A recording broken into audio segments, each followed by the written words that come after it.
And now I have the great pleasure of introducing Anne-Imelda Radice. Anne is a senior consultant for the Dillon Schneider Group. Anne has a strong record of public service, including serving on all 3 federal cultural agencies, the Institute of Museum and Library Services, the National Endowment for the Humanities, and the National Endowment for the Arts. Prior to joining the Dillon Schneider Group, Anne was the director of the IMLS from 2006 to 2010. Previously, acting assistant chairman for the programs at the NEH, she served as chief of staff to the Secretary of the United States Department of Education. In the early 1990s, she was acting NEA chairman and senior deputy chairman. From 1989 to 91, Anne was chief of the Creative Arts Division of the United States Information Agency and also served as the first director of the National Museum of Women in the Arts from 1983 to 89. Before that, she worked as a curator and architectural historian for the Architect of the Capitol and as an assistant curator at the National Gallery of Art. Ann Ruche is on the College Art Association Board of Directors. Ann earned her PhD in art and architectural history from the University of North Carolina, Chapel Hill, an MBA from American University in Washington, D.C., and a BA in art history from Wheaton College in Norton, Massachusetts. She also holds an MA from the Villa Schifanoia in Florence, Italy. Anne will be speaking next, and I thank you in praise of conservators and conservation. And with that, I would like to turn the podium over to her. Thank you so much, Anne.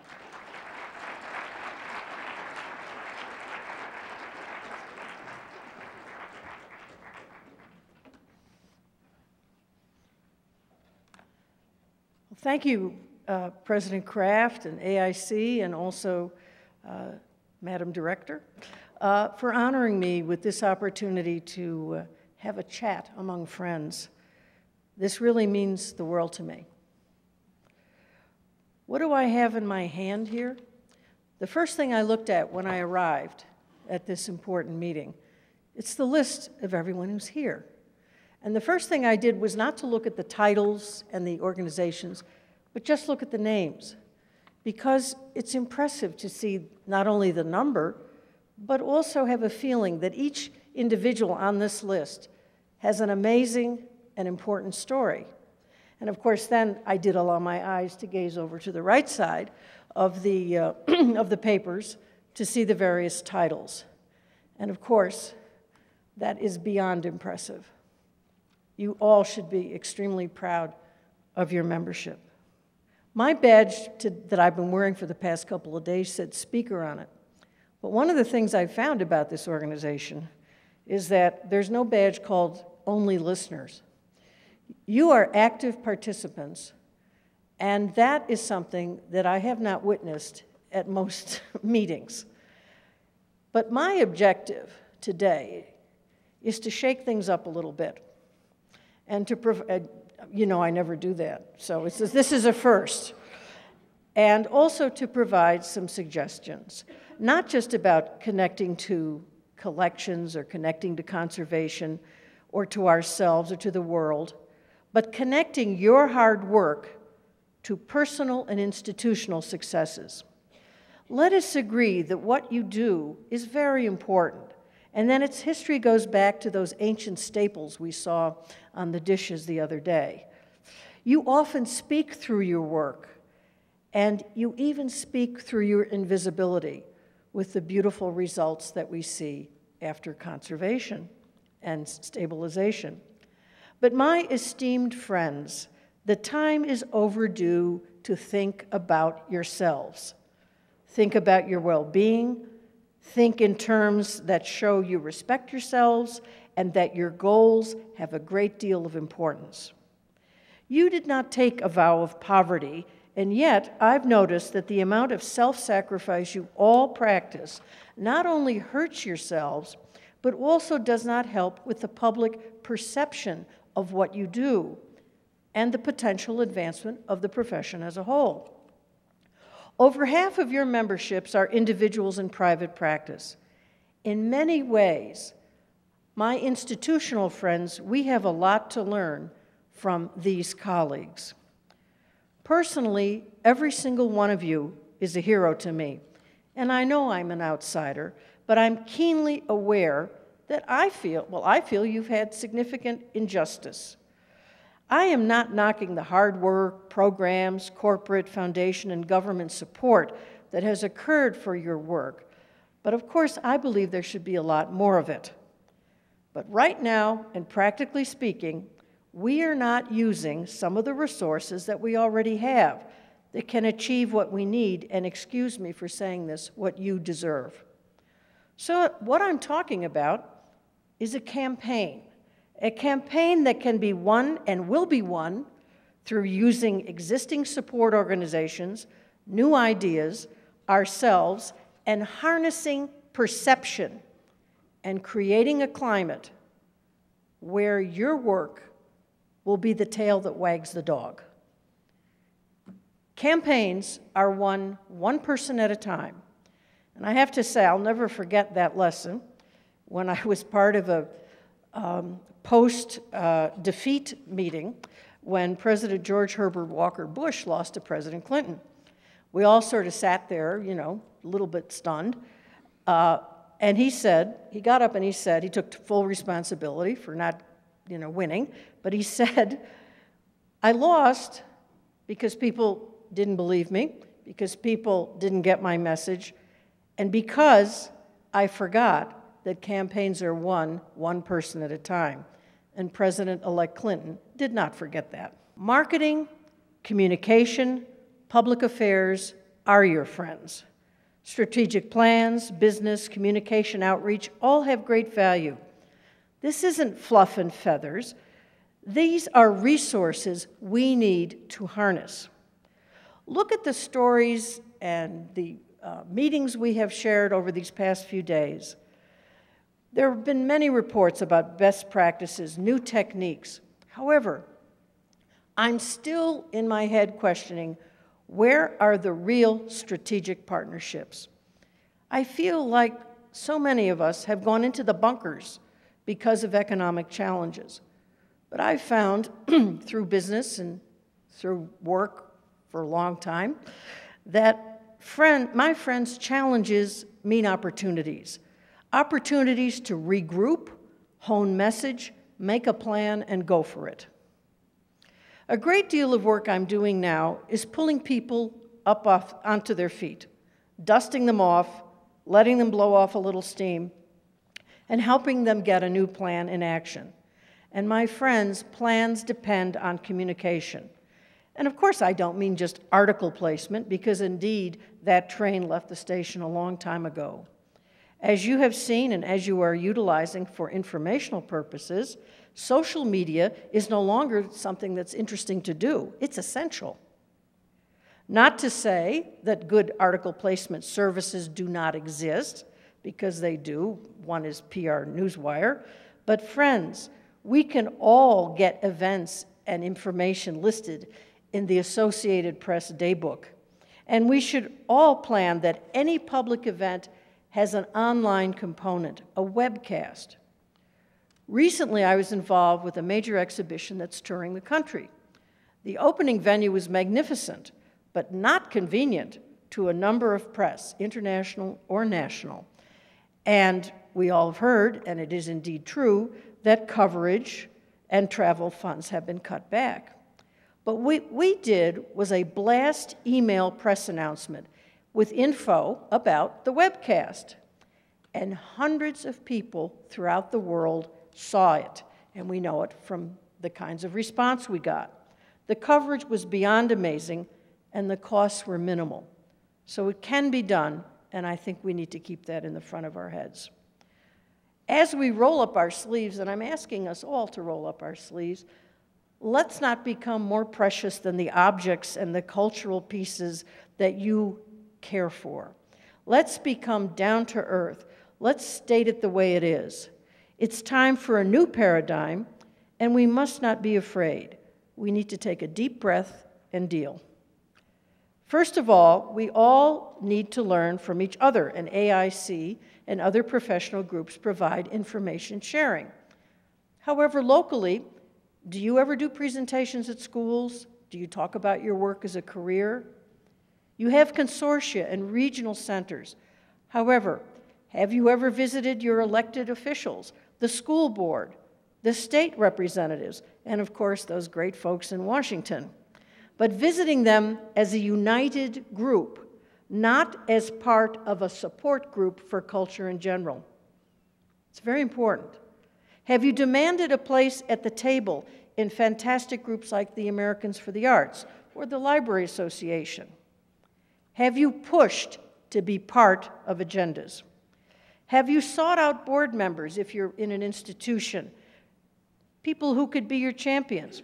And I know that could be a little dicey and we have to be a little nuanced because we don't want directors to get hysterical. However, in many ways, you offer directors, boards, and the institutions in general a very neutral way of raising money, which of course is something that's very much on their minds. And what you do has positive visual measurement. Do you appear on local shows? Have you ever thought of establishing a national day celebrating collection conservation and using that as a rallying point for awareness? You push for local TV shows. Obviously, you want to do YouTube. And believe it or not, I'm still begging people to approach QVC. And perhaps through vendors, we can do that. But what I'm suggesting, of course, is a national approach that starts from the ground up. You can imagine I just about flipped when I heard that a beloved federal agency is lumping conservation grant opportunities into a museum category. We are told, no problem, you can make as many applications as you want. Well, good morning. The self-elimination will happen at the institutional level because the director will decide which push will be made. And it's likely you might be told, no, you can't apply this year, so sorry. We don't need any competition for fill in the blank. Well, compete we must, and here are some thoughts. Let's turn to our private members to take the strategic lead on some of this, because if we can make a plan using some of their life lessons, I believe the boats will rise. I suggest AIC and other groups pull together a task force and pull together some leaders who will, first of all, find heroes for this cause. Just like big donors are identified in capital campaigns, make a list, evaluate, go for these folks, and think, of course, national, regional, local, and international. Public awareness is successful when the messaging is clear and repeated over and over. People remember product ads. It's the same principle. Bring together a group to help develop messages. Get Ann Ruche to volunteer to help hone the messages, and then start using them. They will not wear out. They will add the flesh to the structure we're going to build. Develop a new financial model to attract investors to this field. I'll come back to that in a moment. So those of you who have traditionally only worn the not-for-profit hat, you need a second one as well. Develop partnerships, real partnerships, with directors and curators and the PR department people. Keep people informed. Pair off. Be at the table when discussions start. Don't get called to the table. And some of that, I believe, will change with our hero development project. You are not just the people who say no, but the people who have ideas on how to share the work safely. Also, it's time to demand that every exhibition, every project have a component that deals with conservation. People would be interested to know about it. I'm not saying you blow the whistle on pieces that are in the show, but I'm saying that it's important to have information about similar types of pieces or what conservators do. It adds a dimension to an exhibition that most people wouldn't even think about. Also, large projects, exhibitions, whatever, they're always lecture series, they're online chat sessions. Well, the conservators need to be part of that as well. Okay, our private practice experts. If you don't already know them, get to know the auction house people. Provide expertise for their programs. I'm sure most of you have been to some kind of opening for a sale, and you know that there are talks and events that are factored into the opening celebration. Well, let's factor ourselves into those events. Let's make sure we have an auction house hero as well. In my work, I've been astonished by the new crop of collectors that's emerging. In some cases, I'm asked for advice, and I always talk about the importance of learning about conservation and going to experts. Yes, money is always there somewhere, but care for objects must be made an intrinsic component of the entire collecting ethos. Collectors are stewards. Let us make sure they understand that. Let's educate them. But collectors are not all rich. Some are driven by a passion for a particular interest. They often view their collection as having a legacy, but most have no idea about what you all do in the local sense. Conservators to them are often people who work for big institutions, saving the Mona Lisa, whatever, and they are fascinated but slightly intimidated by these big stories. We need to make sure their stories are told as well. And my friends, do not continue to undervalue your work. Yes, there's a market and supply and demand, but as you construct prices, remember that free, or almost free, unfortunately becomes expected, and then your own value decreases. Perhaps there is a local regional consortium, or start one, so that hard luck stories can be evaluated, sorted out, and pro bono or discounted policies can be established. You need to put a little distance between your heart and the always worthy causes. Perception, perception, perception. You are experts, and experts must be paid accordingly. And if an organized approach is used regarding pro bono, use the stories. Use the stories to talk about your heart and your caring for heritage, and the fact that as a group, you're dealing with these particular issues. Use best practices stories to your own advantage, especially when it comes to partnerships or institutional budget requests. In fact, if you are part of an institution, really get to know the administrator who fleshes out the budget.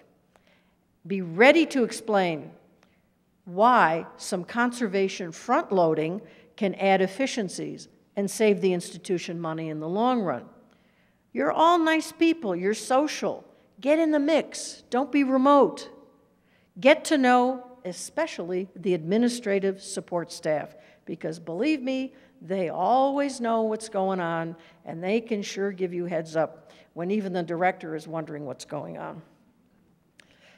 Use YouTube in an organized way. AIC leadership, heritage preservation, and other groups, please work together on this. When one group succeeds, everybody benefits. Let us get a strategy going to help establish a conservation TED program. Let us work to get into the Clinton Global Network, and let us aim for the World Economic Forum.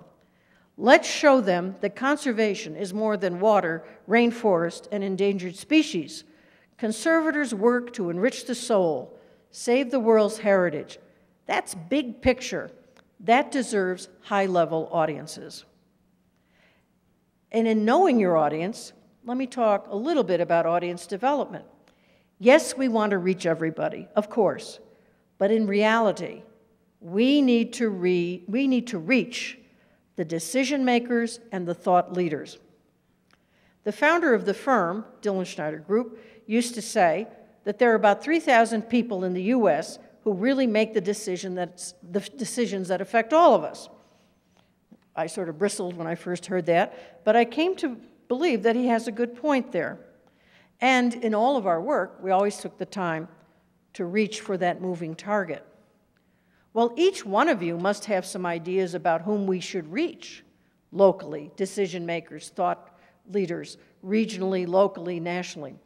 So let's put that list together and evaluate the list, and then let us target these people through social media, but through personal contact and thought pieces they'll find intriguing. Now, I heard about, I just was listening when you were talking about the use of the internet.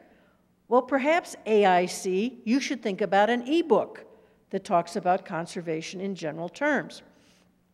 Perhaps someone like Deborah Hess Norris ought to do a book about what she's been doing in Iraq, not that I'm pointing the finger at her, or anyone else here who's been doing a very interesting project. Because the reality of publishing, we all know, is a whole other set of challenges. But ebooks are much, much easier, and people do download them. And I believe you will get quite a few takers for this. Also, I'm firmly believing, and perhaps you already do this, so I apologize if I don't know this, but people like Dr. Baker and Mr. Hummel and even old Larry Rieger there should be interviewed in an oral history project. We don't want to lose the information and the participation and the stories that are part of all of our heritage. Also, let's chat about our favorite city, Washington, for a moment. You need a lobbyist that represents only you. No more sharing. Lobbyists have competitive rates. Yes, you can go to a high-profile person and you can negotiate a rate. But I would suggest that you don't go to someone who's deeply involved in cultural lobbying. The reason being is that when that kind of person, as brilliant and wonderful as the person might be, makes an appointment with staffers, elected officials, etc., his or her message will already be anticipated. Oh, the arts person's coming again. And incorrectly, that evaluation will hurt you. I'm thinking about anybody who has stature, who understands business, who is a community, who represents communities and large associations. I would think really seriously about someone like that. And of course, you never whine when you're on the Hill. You always show strength, power in numbers, ability to elect or unelect. The fact that you take heritage responsibility seriously, just like Senator whoever or Congressman whoever. There are stories from their districts. Make sure you know them. Make sure you can share how important their heritage, their local heritage is. One of the things about the Hill is that when you go to the Hill, just remember you've never had an original idea in your life. That those ideas only come from the congressional offices, and unfortunately, you'll have to listen to why they only come from those offices. But getting into the office is essential. And also, all congressmen, all senators have regional and local offices. Get to know the people who work there. Because many times, the idea of, well, I got to go to Washington, and I'm going to sit outside that guy's office until I see him. It's easier just to go down the street because his office is like 10 minutes from where you live. And these people come home for the weekend. So now you have an opportunity, if you're not in the Washington area, if you're not promoting a day of conservation, to actually make an appointment, which they'll more likely honor in the district than they will in Washington, D.C. I would suggest that one of your leadership groups takes that on and be the voice of all of you, so that you don't have a million people and a million messages confusing the issue. You are winners, and they need to understand they need you. And believe me, when it comes around election time, that's one message they understand. I'm asking you to, instead of being part of the chorus for culture, you step up and you become the lead singers. It's time. And it's time for the other cultural people to join your cause. We know the tax issue is under discussion again, the danger of not getting a deduction for gifts to nonprofits. It's very important. But don't let issues like that distract from your mission and your messaging. You've got other fish to fry, and you need to look out for your interests as well. There are plenty of other people who are taking on some of these global issues. Hone in on what you need and what's important to your profession. Okay, what about the financial model for the private practice folks? I'd like to suggest that at AIC, a small group be put together to investigate how to create a package that would be attractive to venture capital group. This has been very successful fundraising for profit schools, schools for profit, secondary, high school, junior college, and college. They measure success by enrollment, not graduation rate. However, we can take a slightly higher road here. We have tangible results. They can be counted. And I suspect that such an investment opportunity would be attractive, but let's investigate it. By the way, some of these for-profit higher ed places are now introducing more art courses. And I know from working with a few of them that some of these two-year schools in particular are technical training schools. And none of them understand that there are some jobs in your field that are entry-level, that are support staff, that maybe they could be training people for. So you wouldn't have to do all of the training. We're not talking about graduate work. We're not talking about postgraduate work, which is something else that has to be dealt with. We're simply talking about job creation. But this is something to discuss, and I think there's traction. Also, let us not forget our wonderful vendors. Of course, they have a financial interest, but perhaps we can match this financial interest into an investment strategy that includes them in this venture capital mix. So what would venture capital provide in addition to profits and developing a larger market? Exactly that, profits and a larger market, through developing market efficiency and better presentation of what your services provide.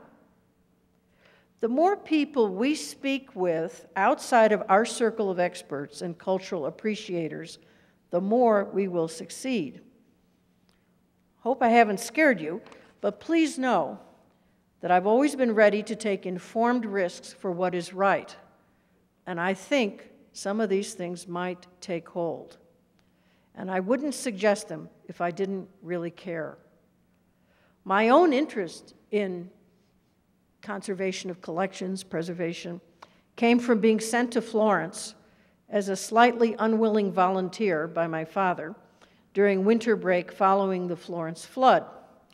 I was profoundly affected watching, slogging through mud, being a gopher, and marveling at the expertise, especially coming from the US, but from all over the world, caring for even the smallest of items, books. I'd always hoped that I would be able to do more. So if you don't mind me volunteering, I hope you'll include me in your team. My mentor, J. Carter Brown, said to me once when I was complaining, and we were in a car and he was trapped. He said, "Ann, don't edit your dreams. Others will do that for you." Well, I've never edited, and I've had some success. And I hope you know I'll always be here for you. Thanks so much.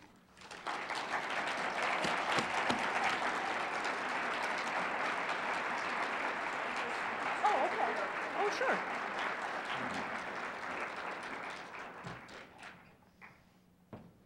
Is this like a congressional hearing? No. Okay. Thank you so much, Ann. It was wonderful and very inspirational. And if you have some questions, we have some time if you would like to ask some questions.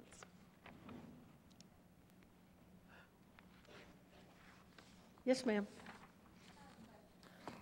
I'll be happy to give my remarks so that you, I have to correct the spelling and stuff, but Thank you very much for giving us such practical help. Well, I think we desperately have been needing that, and you have provided some wise advice. Thank you. Thank you. Would you be our lobbyist? Well, I'll do it unofficially, but you need a registered lobbyist. Of course, I'll do it unofficially because I go to the Hill quite a bit. That's not a problem. Consider that done. But I do think you need a registered lobbyist just because of some of the advantages that registration happens. Also, if you have a registered lobbyist, they sort of all know each other, and it's a little group, and the various staff people all know them. I don't know every staff. I mean, I don't know as many people, but believe me, nobody escapes me. And I'm not afraid to go to offices where, you know, the word art is, or arts is a 4-letter word. So I'm happy to do it. I'm happy to do it. Julie Heath, thank you so much for doing this. I'm interested in hero messaging. And once we find our heroes, or we go out and target our heroes, do you have best practice in mind? Maybe other fields who've done a really good job of hero messaging? Yeah, no, I would be happy to pull together some examples where I think it's worked in a positive way. And a couple of those examples, I'm not going to share them now. I mean, I'd like to flesh them out a little more, but they're all nonprofit examples and sort of pulling institutions out of morass. And then all of a sudden people, as long as people think, well, I'm the hero for something, and I'm going to make a difference. That's one of the most important things about when you identify the hero. The hero wants to do something, not just, you know, be a spokesperson. You know, when you look at some of the, I was just thinking, you look at some of the medical, some of the disease issues like malaria and some of these people who've been involved with that and with Sudan, and, you know, they really go over and they're heroes, but they also do stuff. And we want to get some heroes who write checks, too, because I think that you need to think about establishing some sort of endowment for your, for your group. Oh, yeah, I'm so sorry I didn't see you. Hi. Hi. I very much welcome your remarks, and I would like to elaborate on visiting the district offices because for our colleagues who live away from the pressure centers, because it's the grassroots, and the congressman comes back repeatedly and wants to know what happened, who came by, who stopped by, and is much more receptive to recommendations coming from his district than he would or she would be in Washington, D.C., where they're all overwhelmed. Yeah, so I totally I really agree. feel that that's a fascinating and great idea. Yeah, well, thank you. Hi, Anne. Hi. I agree with others who have said that this was incredibly inspiring for us, and thank you for that. My question relates to that certain granting organization that you mentioned, and I wonder if you could elaborate on the damage that might have been done by this decision, or ways that we might cope with this current change, or what you see it will produce in the long term. Yeah, I think that lots of letters should be written, lots of emails. I think it is a huge mistake, and I don't understand why it happened. I mean, to me, it makes no sense. So I'm sort of trying to work behind the scenes a little bit, but I think you have to make a public statement about it as well. And even in making the public statement, it puts, for those of you who are in institutions where it makes a difference how much time is put into writing out grant applications, it also sends a little bit of a message to your own directors to say, look, you know, we're here too. So just because the latest Picasso exhibit is coming, you know, we've got all these other things we need to do, and in the past, you never looked at us twice when we applied, and you were thrilled when we got the money. So I think it has to be more publicly discussed, and I'm also discussing this with some people who have even bigger mouths than I do, who can maybe try to switch this around a little bit. You know, guidelines are written, probably Larry knows this better than I do. What are they written, like twice a year or something? They were always, once a year, okay. So what we need to work on is getting you in the room, because there are public meetings about guidelines. And that's when the changes can be made. Yes, huh? Yeah, I'm back. You're back, okay. I just wanted to make a comment about the organization that we're not mentioning the name of. Right. Had such a, I've always had such respect and appreciation for that organization, because I really felt personally the change that occurred in museums and in the choices that museums were making when this organization stepped forward and said, you will get money only if you have done this and this and this, which created a whole new way that museums did things, because they were kind of being forced to. If they wanted to get the money, they had to show that they were doing right by their collections. Yeah. And doing their surveys and their general surveys, their individual surveys, et cetera, et cetera. And that really was a sea change in museums. And it's such a shame that that same organization has now created this situation which is going to reverse that. Well, that's why I'm saying you got to get loud on this. Yes, I agree with you. Because I don't totally believe it's for eternity. I really don't. Also, remember, we have an election coming up, and it just doesn't make sense, because I remember I was introduced once by someone who said, and this is Ann Ruche, who runs the most non-federal federal agency, and I took that to be a huge compliment, and that's the way that agency should run. And I think that there have been a lot of pressures, and probably the leadership just felt overwhelmed, and in looking for ways to adjust the budget, I think made the wrong decision. And by the way, I've been vocal about it. It's not like this is the first time I've said it. Yes, ma'am. Hi.